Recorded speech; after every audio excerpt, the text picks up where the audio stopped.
6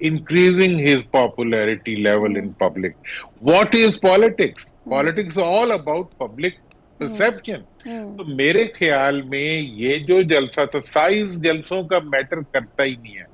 آپ کہیں جی کہ ہر جلسہ جو ہوتا ہے اس میں لاکھوں لوگ، میں جتنے سیاستدانوں سے ملتا ہوں جنہوں نے مینار پاکستان پہ جلسہ کیا ہوتا ہے تو ان سے میں پوچھتا ہوں کتنے لوگ تھے، وہ کہتے ہیں جی کوئی 10 لاکھ سے اوپر ہی ہوں گے، اس سے کم نہیں تھے. اسی طرح جب پی ٹی آئی کے جلسے بھی ہوتے تھے وہ بھی کہتے تھے جی 10.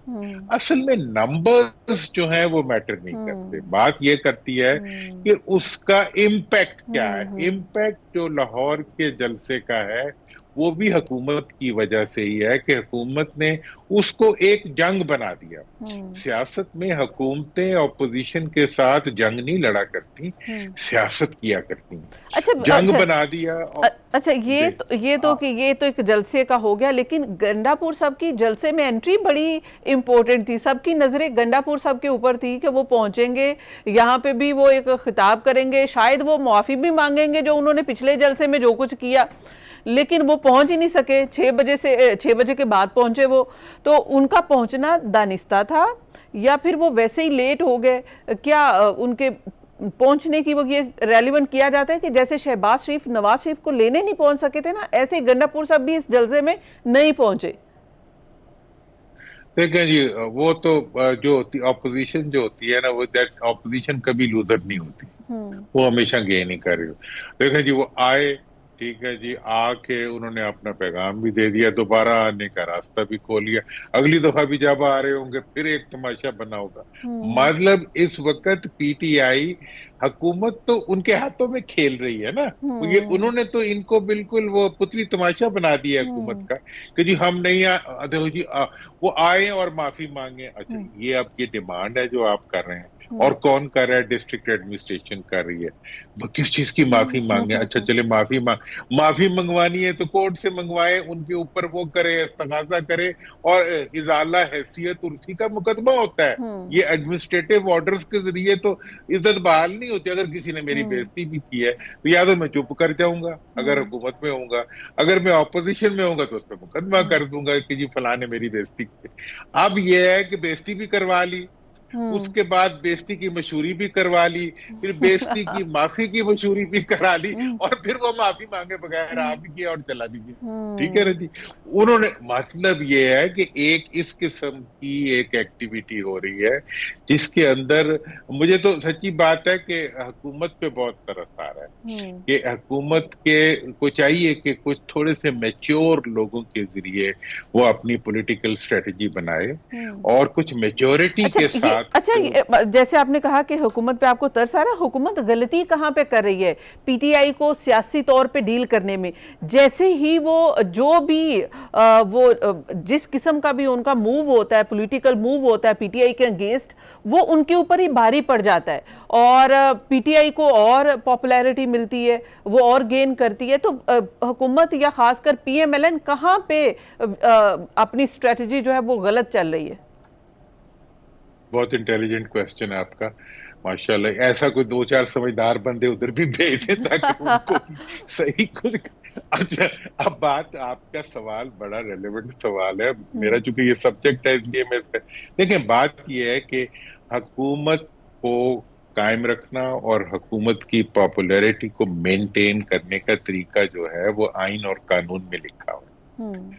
جب آپ اس سے ڈائیورس کرتے ہیں، ٹھیک ہے، اب واٹر فلو بنا ہوتا ہے، ایک دریا بنا ہوتا ہے، دریا میں پانی چل رہا ہوتا ہے، جب آپ اس کو روکتے ہیں تو ٹربولنس پیدا ہوتی ہے. بین ہی اگر کوئی پولیٹیکل پارٹی ہے جو پارلیمنٹ میں موجود ہے، جو صوبائی اسمبلی میں موجود ہے، اور وہ کوئی جلسہ کرنا چاہتی ہے تو وہ کیا توڑ لے گی حکومت کا؟ حکومت کے کس گملے کو نقصان پہنچا دے گی؟ حکومت کا کیا ہو جائے گا جو وہ کر دیں گے ان کے آنے سے؟ مطلب میں یہ سمجھتا ہوں، آپ یہ اسیوم کریں کہ عمران خان صاحب جیل میں نہ ہوتے، وہ جلسے کر رہے ہوتے، جلسے کرتے کرتے ایک جلسے پہ کتنا خرچہ آتا ہے وہ بھی تھک گئے ہوتے اب تک. ٹھیک ہے نا جی. حکومت انہیں روک بین ہی بھائی اپوزیشن کا نے جلسہ کرنا تھا، اس کو انہوں نے ایشو بنا دیا کہ ہم نہیں کرنے دیں گے. پہلے 9 مئی کو انہوں نے بھائی ایک کرمنل ایکٹیویٹی تھی اس کو انہوں نے پولیٹیکل ایکٹیویٹی بنا کے اپنے پولیٹیکل اپوننٹس کو اس کے اندر ایکیوز کر کے ان کو اس کے اندر وہ کر کے ان کے لیے ایک راستہ بنا دیا. اب آپ یہ دیکھ لیں جلسے کا، بھئی جلسہ اگر ہو جاتا مینار پاکستان پہ ہو جاتا یا جناب اس میں کانا میں ہو جاتا یا تو کیا اس میں سے کیا نکل آنا تھا؟ دیکھیں قانون، کوئی پولیٹیکل پارٹی قانون ہاتھ میں نہیں لے سکتی اصولی طور پہ، لے تو ہمیشہ نقصان اٹھاتی ہے. دیکھیں جلسوں سے دیکھیں زیادہ ہو جائے، فرض کریں اس کے اندر 10 لاکھ لوگ ہو جاتے، پھر کیا ہوتا؟ عمران خان رہا ہو جاتا. کیا عمران جیل کے آگے بیٹھ کے عمران خان کو رہا کروا؟ باتیں جلسوں والی نہیں میں کر رہا. دیکھیں میں ایک being a politician, مطلب politician who knows the law، میں سمجھتا ہوں کہ جلسوں سے نہ قیدی گرفتار ہوتے ہیں اور نہ رہا ہوتے ہیں، نہ جلسے جلوس کے بیٹھنے سے آپ کسی کو جیل سے نکال سکتے ہیں یا نہ بیٹھنے سے وہ جیل میں رہ جائے گا، ایسی کوئی چیز نہیں ہوتی. دیکھیں جیل سے رہائی ہونی ہے وہ ایک ڈیو لیگل پروسیس کے ذریعے ہو. نہیں، ڈیو لیگل پروسیس کے ساتھ ساتھ ایک اور بھی چیز ہے جو اب بانی پی ٹی آئی نے آفر بھی کی ہے، اور بانی پی ٹی آئی نے مذاکرات کی پیشکش کی ہے فوج کو، اور یہ کہا ہے کہ فوج اپنا نمائندہ مذاکرات کے لیے منتخب کرے. یہ وہ فرسٹ ٹائم کہہ رہے ہیں فوج کو کہ وہ فوج اپنا نمائندہ مذاکرات کے لیے منتخب کرے.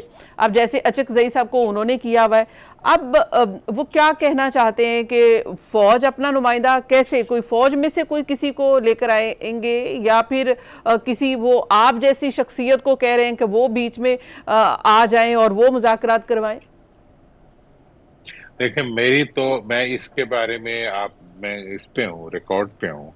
میں 6-8 مہینے پہلے بھی میں نے کہا تھا، میں نے کہا نہ فوج سے مذاکرات ہو رہے ہیں، نہ ہوں گے اور نہ ہونے چاہیے.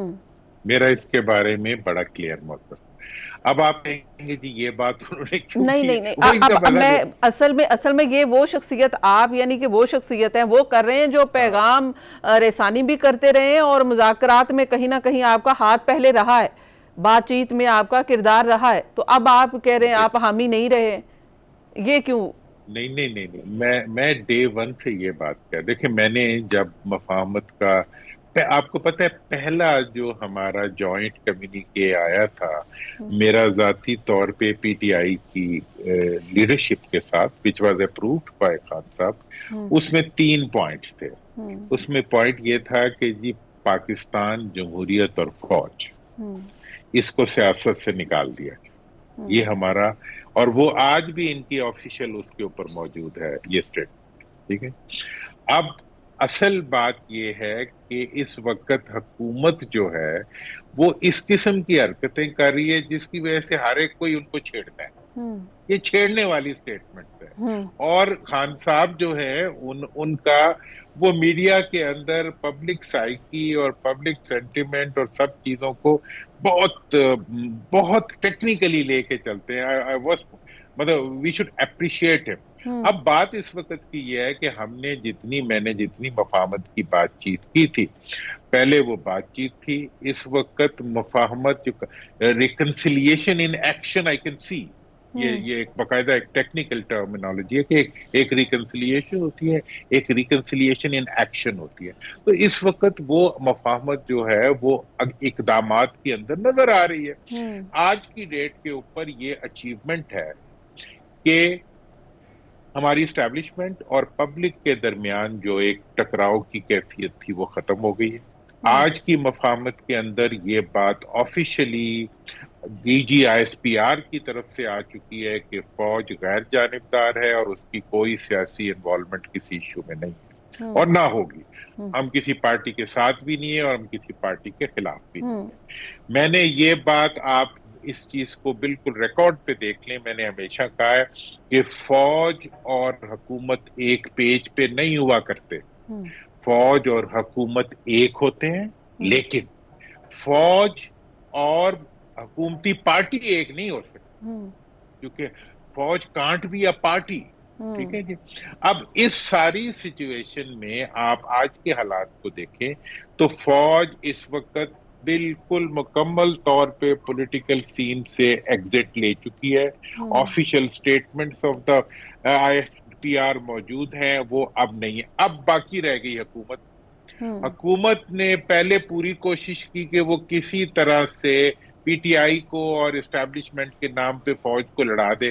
جب فوج نے انہیں ٹائٹ کر کے یہ بات اسٹریٹ بتا دی کہ no we are not into this business, اب کیا ہے, اب وہ پوری کوشش کر رہے ہیں کہ کسی طرح عدلیہ کے ذریعے اور کسی طرح کانسٹیٹیوشنل ڈسٹارشنز کے ذریعے جو ہے وہ اپنے آپ کو سروائیو کرا سکے. اچھا یہ میں عدلیہ کے اوپر آتی ہوں, لیکن کیونکہ آپ نے بات کی ہے کہ فوج کا یہ ہے کہ حکومت کہیں نہ کہیں یہ لگ رہا تھا کہ حکومت فوج اور ایک بڑی اوپوننٹ پارٹی کو لڑوانا چاہتی ہے, اور شاید اسی لیے اب کہیں نہ کہیں ریکنسیلیشن آپ کہہ سکتے ہیں, مذاکرات نہ کہیں, ریکنسیلیشن اس ادارے کے درمیان اور بانی پی ٹی آئی کے درمیان ہو گئی ہے, اس لیے یہ سٹیٹمنٹ آیا ان کا کہ مذاکرات کی جائے, اپنا نمائندہ دیا جائے بات چیت کے لیے.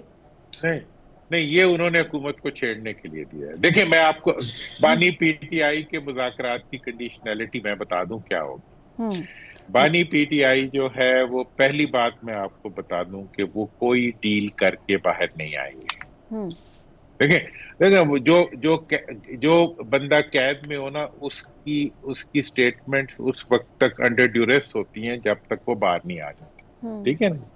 بات یہ ہے کہ پی ٹی آئی کے بارے میں یہ بات میں پورے کانفیڈنس سے کہہ سکتا ہوں کہ وہ کسی قسم کی ڈیل نہیں کریں گے, کسی سے بھی نہیں کریں گے. نہیں اب دیکھیں نا, آپ یہ کہہ رہے ہیں کہ وہ ڈیل نہیں کریں گے, لیکن دوسری طرف تو اسٹیبلشمنٹ کہہ لیں فوج نہ کہیں, اسٹیبلشمنٹ تو بات چیت کرنا ہی نہیں چاہتی ہے, کسی قسم کی نہیں کرنا چاہتی. تو بات تو تب ہوگی نا, ڈیل تو تب ہوگی نا جب اسٹیبلشمنٹ کوئی ان کو کرے گی, کوئی بات چیت ان کے لیے تیار ہوگی کرنے کے لیے. دیکھیں آپ ماضی میں کتنی ڈیلز ہوئی ہیں, اب آپ دیکھ لیں.